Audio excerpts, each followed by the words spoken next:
Today we're going to be showing you how to identify that annoying tapping sound that comes when you turn your air conditioning on or to any one of these positions.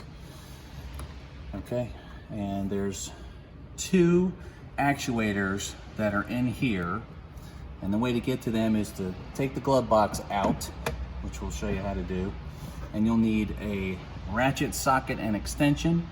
This one is a 7mm, which we'll use to take these 4 screws out that hold the bottom of the glove box.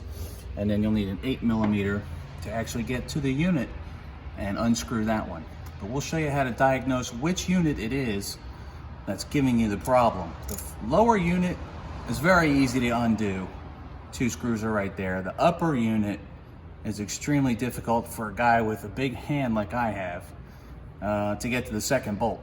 But we'll show you how to identify that, and those are the 2 that are causing your problems most likely.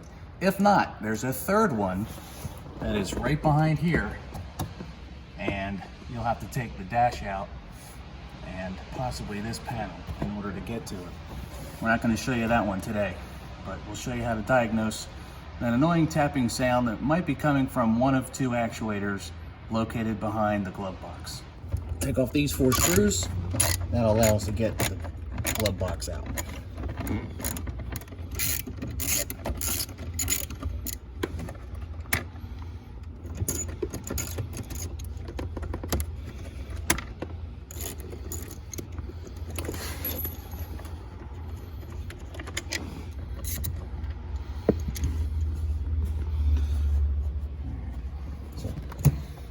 Take our glove box out. It's loose. Just press the sides in. These 2 sides press in. You can take your glove box out.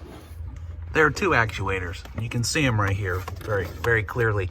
This is the bottom one and this is the top one. And typically it's the top one that makes the clicking. It's also the defroster one. And so if you're not sure, you can always unclip this tab here and pull it out.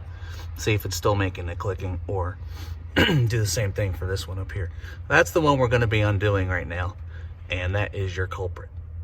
So now you can see both screws. There's the one in the back, and that's the most difficult one to get to. And then this is the one in the front right here. Okay, so I was able to get my big fat hand in there and I took this out. This is your culprit typically.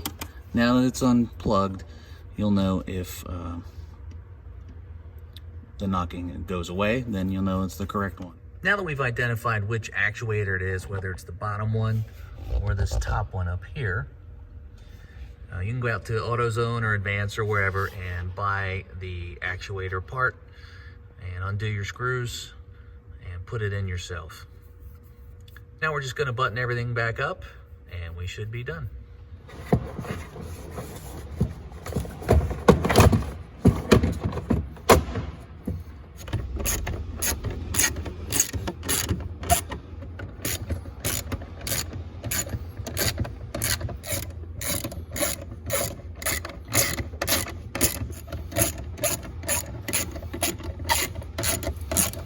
I hope this video helped you. If it did, please click like and subscribe to our channel so we can show you how to make more fixes to your cars. Thanks for watching.